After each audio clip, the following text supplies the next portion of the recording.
প্রিয় দর্শক বন্ধুরা, উঠে আসছে 2016 এসএলএসটি থেকে বিগ ব্রেকিং নিউজ আপডেট। ইতিমধ্যেই সম্মানীয় শিক্ষামন্ত্রী সম্মানীয় ব্রাত্য বসু মহাশয়ের সাথে সাক্ষাৎকার পর্ব সুষ্ঠুভাবে কিন্তু সম্পন্ন হয়েছে।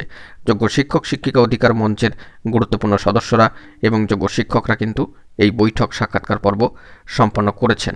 অত্যন্ত ভালো সংবাদ উঠে আসছে, সেই দিক থেকে আসছে জোরালো বার্তা। অবশ্যই সবটা আলোচনা করছি এই ভিডিওতে, তাই ভিডিওটিকে স্কিপ করবেন না, শেষ পর্যন্ত দেখবেন, চ্যানেলটিকে সাবস্ক্রাইব করে সঙ্গে থাকবেন।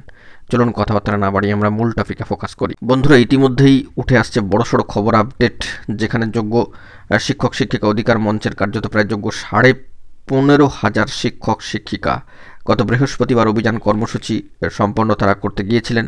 কার্যত তারা কিন্তু বাধাপ্রাপ্ত হয়েছেন, আটক হয়েছেন।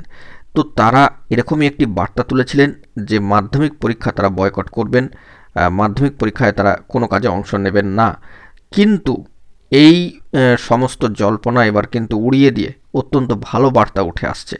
তবে শুক্রবার বিকেলে সম্মানীয় শিক্ষামন্ত্রী সম্মানীয় ব্রাত্য বসু মহাশয়ের সঙ্গে বৈঠকের পরে সিদ্ধান্ত পরিবর্তন করেন তারা। সম্মানীয় শিক্ষামন্ত্রী কার্যত কোট আনকোট বলেন যে আমার সঙ্গে ওদের কথা হয়েছে, তাতে ওরা মাধ্যমিক পরীক্ষা বয়কট করবেন এমন কোনো দাবি করেননি। ফলে এই ধরনের দাবির কোনো সারবত্তা আছে বলে আমি মনে করি না।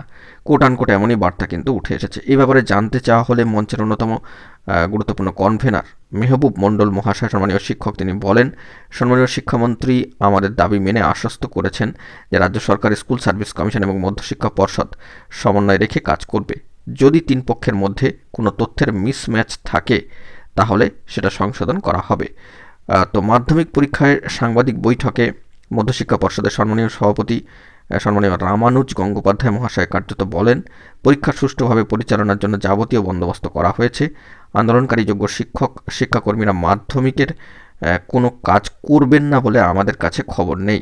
তো বুঝতেই পাচ্ছেন সমস্ত জল্পনার অবসান। বড়সড় খবর আপডেট কিন্তু এই মুহূর্তে দাঁড়িয়ে উঠে আসলো। যোগ্য শিক্ষক শিক্ষিকা অধিকার মঞ্চের তরফেও ভালো বার্তা গিয়েছে এবং সম্মানীয় শিক্ষামন্ত্রীর তরফ থেকেও কিন্তু ভালো বার্তা এবং জোরালো বার্তা কিন্তু দেওয়া হয়েছে। সমস্ত বিষয় এখন স্পষ্ট। তো তিন পক্ষই সমন্বয় রেখে কাজ করবেন এমনটাই কিন্তু আপাতত জানা যাচ্ছে। তো আগামী 10 তারিখের দিকে আমাদের লক্ষ্য থাকবে গুরুত্বপূর্ণ হিয়ারিংয়ের বিষয়ে কী আপডেট উঠে আসে। তো পাশাপাশি এই মুহূর্তে দাঁড়িয়ে জোরালো বার্তাও ভালো সংবাদ কিন্তু উঠে আসলো। এখন এটুকুই, সকলে ভালো থাকবেন, চ্যানেলটিকে সাবস্ক্রাইব করে নিয়ে সঙ্গে থাকবেন। ধন্যবাদ।